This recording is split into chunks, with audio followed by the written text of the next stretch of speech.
Hello दोस्तों, आप लोगों का आपके अपने चैनल में स्वागत है।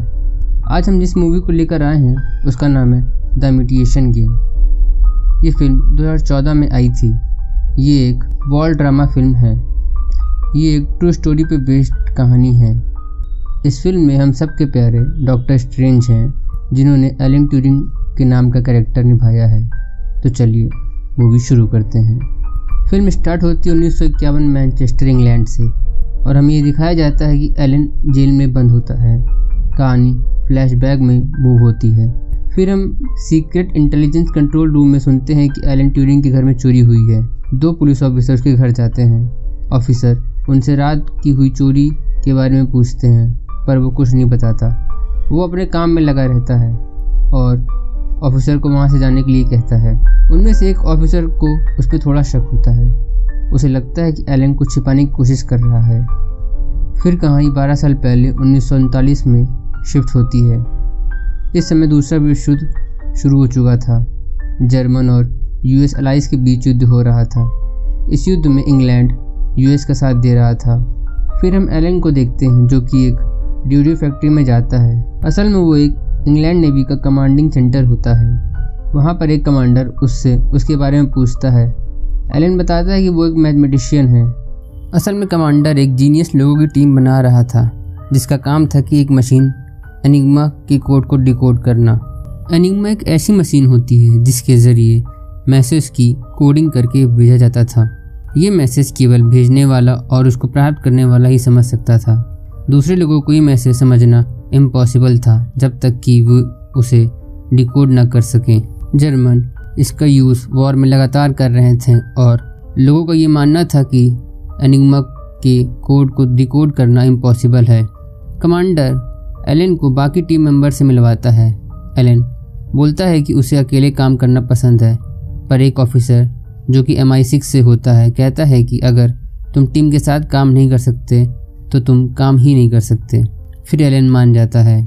टीम मेंबर्स में सभी लोग अलग अलग फील्ड से होते हैं। उसमें से एक चेस चैंपियन भी होता है जिसका नाम होता है ह्यूज अलेक्जेंडर। वो काफ़ी जीनियस होता है। उसे कमांडर टीम का लीडर बना देता है। फिर वो लोग एनिग्मा को डिकोड करने में लग जाते हैं। इसमें एक सबसे बड़ी दिक्कत यह होती है कि जर्मन हर सुबह अपनी सेटिंग को चेंज कर दिया करते थे।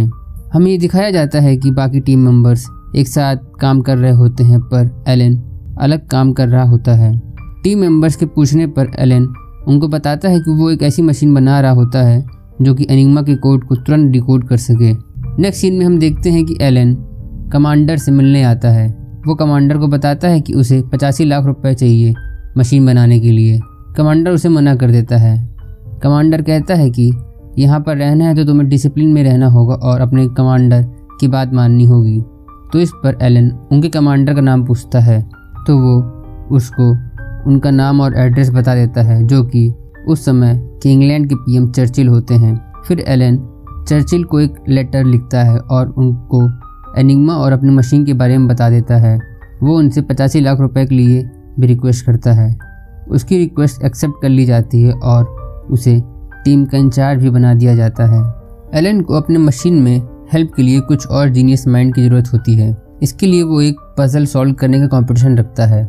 उसे 2 लोग मिल जाते हैं, जिसमें से एक लेडी होती है और उसका नाम जॉन क्लर्क होता है। एलन का अपने टीम मेंबर से अभी भी बन नहीं रही होती है। वो अपने मशीन में अकेले ही काम कर रहा होता है और बाकी के मेंबर्स अलग काम कर रहे होते हैं। फिर एक रात एलन मिस क्लर्क के कमरे में जाता है। मिस क्लर्क उससे पूछती है कि तुम एनिग्मा के कोड को कैसे तोड़ोगे। तो इस पर एलन बोलता है कि मैं नहीं बल्कि क्रिस्टोफर तोड़ेगा। असल में एलन ने उस मशीन का नाम क्रिस्टोफर रखा था जिसे वो बना रहा होता है। क्रिस्टोफर उसके बचपन के एक दोस्त का नाम होता है जो कि बीमारी से मर जाता है। नेक्स्ट सीन में हम देखते हैं कि कमांडर एलन के डेस्क और कमरों की तलाशी कर रहा होता है। कमांडर को ऐसा लगता है कि एलन एक रशियन एजेंट है, पर कमांडर के हाथ कुछ भी नहीं लगता। कमांडर कहता है कि बस मुझे एक और मौके की ज़रूरत है। असल में कमांडर एलन को पसंद नहीं करता है। नेक्स्ट सीन में हम देखते हैं कि मिस क्लर्क एलन से मिलने आती है। एलन उस समय अपनी मशीन को यानी क्रिस्टोफर को बना रहा होता है। कमांडर वाले इंसिडेंट से एलन का मूड ऑफ रहता है। क्लर्क उसको पब ले जाती है। वहाँ पर एलन के दूसरे टीम मेंबर्स भी आ जाते हैं। एलन उनको देखकर थोड़ा अनकंफर्टेबल हो जाता है। क्लर्क एलन से पूछती है कि वो तुम्हारे टीम मेंबर्स हैं ना। उस पर एलन धीमे से हाँ कहता है, जैसे वो उनको बताना नहीं चाहता। मिस क्लर्क उससे बोलती है कि ये मैटर नहीं करता कि तुम कितने स्मार्ट हो, एनिग्मा से तुम अकेले नहीं जीत सकते, उससे जीतने के लिए तुम्हें उनकी हेल्प लेनी ही होगी। फिर हम एलन के अंदर एक सडन चेंज देखते हैं। एलन अगले दिन अपने टीम मेंबर्स के लिए एप्पल लेके जाता है और बहाने से उनसे हेल्प मांगता है। बाकी लोग अब उसकी हेल्प करने को तैयार हो जाते हैं। फिर वे सभी लोग क्रिस्टोफर को बनाने में लग जाते हैं और एक दिन वो क्रिस्टोफर को बना देते हैं और फिर उसे स्टार्ट कर देते हैं। पर वो मशीन चलती रहती है दिन और रात बिना कोई निष्कर्ष पर। सभी लोग परेशान हो जाते हैं। उन्हें लग रहा था कि उनकी मेहनत बर्बाद हो गई है, क्योंकि वो मशीन बस चलती ही जा रही थी। उधर हिटलर की सेना यूरोप के देशों को एक के बाद एक करके जीत रही थी। जब कमांडर को ये बात पता चलती है कि वो मशीन चलती ही जा रही है और कुछ निष्कर्ष नहीं निकाल रही है, तो वो एलन के पास आता है और उसे नौकरी से निकाल देता है। कि तभी वहाँ पर एलन के सभी टीम मेंबर्स भी आ जाते हैं और वो कहते हैं कि अगर आप एलन को निकालेंगे तो आपको हम सभी को निकालना पड़ेगा। तब कमांडर एलन और सभी टीम मेंबर्स को 1 महीने का टाइम और दे देता है। फिर नेक्स्ट सीन में हम देखते हैं कि क्लर्क एलन से कहती है कि उसे जाना होगा, उसके माता पिता उसे बुला रहे हैं उसकी शादी के लिए। तो इस पर एलन बोलता है कि नहीं, तुम नहीं जा सकती, पर वो नहीं मानती। फिर एलन उसको प्रपोज कर देता है और उनकी सगाई हो जाती है। नेक्स्ट सीन में हम देखते हैं कि वो लोग पब में ड्रिंक कर रहे होते हैं। वहाँ पर क्लर्क की एक दोस्त आई हुई रहती है। अलेक्जेंडर उसको इम्प्रेस करने में लग जाता है। क्लर्क की दोस्त कहती है कि वह हर रोज़ रेडियो पर जर्मन के मैसेज को सुनती है और मैसेज भेजने वाला बंदा मैसेज एक ही पैटर्न पर भेजता है और उन हर मैसेज में कुछ वर्ड्स बार बार रिपीट होते हैं। तो इस पर एलन को कुछ आइडिया आता है। वो भागते हुए जर्मन के मैसेज को देखने जाता है। उसके पीछे पीछे सभी लोग भागते हैं। वो बताता है कि अगर हम रिपीट होते हुए वर्ड्स को हटा दें तो शायद हमारा काम बन सकता है, और ऐसा ही होता है। क्रिस्टोफर एक फाइनल रिजल्ट देता है और इस तरह वो लोग एनिग्मा को तोड़ देते हैं। फिर वो लोग सारे मैसेज को डिकोड करते हैं। तभी उन्हें पता चलता है कि एक ब्रिटिश नेवी पर अगले 20 मिनट में अटैक होने वाला होता है। इस अटैक को रोकने के लिए अलेक्जेंडर कमांडर को फ़ोन कर रहा होता है, पर एलन उससे फ़ोन लेकर तोड़ देता है और किसी को भी बताने से मना कर देता है। सब उसे समझाते हैं कि हम हज़ारों जिंदगियां बचा सकते हैं, पर वो नहीं मानता, जिस पर अलेक्जेंडर उस पर हमला कर देता है। एलन के मुंह से खून बहने लगता है और वो बताता है कि यदि हम आज उस शिप को बचा लेंगे तो जर्मन को ये शक हो जाएगा कि किसी ने एनिग्मा को तोड़ लिया है और वो पूरी एनिग्मा की सेटिंग को चेंज कर देंगे, जिससे कि उनकी पूरी 2 साल की मेहनत बर्बाद हो जाएगी। फिर उन लोगों को समझ में आ जाता है कि तभी टीम का एक मेंबर जिसका नाम पीटर होता है, वो कहता है कि आज जिस शिप पर हमला होने वाला है उस पर उनके भाई हैं। पीटर एलन से रिक्वेस्ट करता है कि वो उन्हें बचा ले, पर एलन कहता है कि हम ऐसा नहीं कर सकते, और फिर वैसे ही शिप पर हमला हो जाता है और पीटर के भाई मर जाते हैं। इससे पीटर एलन से काफ़ी गुस्सा हो जाता है। नेक्स्ट सीन में हम देखते हैं कि पीटर जानबूझकर एलन को धक्का मार के उसके सामान को गिरा देता है। जब एलन सामान उठा रहा होता है तब एलन टेबल पर एक किताब देखता है। वो टेबल एलन के एक टीम मेंबर जॉन की होती है। तभी हमें ये भी पता चलता है कि जॉन एक रशियन एजेंट होता है। जॉन कहता है कि अगर तुम मेरा ये सीक्रेट किसी को बताओगे तो वो भी उसका सीक्रेट कि एलन एक गे है सबको बता देगा। फिर एलन ये बात किसी को नहीं बताता। नेक्स्ट सीन में हम देखते हैं कि MI6 का ऑफिसर क्लर्क के घर में छानबीन कर रहा होता है। उसको उसके घर में जर्मन के भेजे हुए ओरिजिनल कोड्स मिलते हैं। वहाँ पर एलन आ जाता है।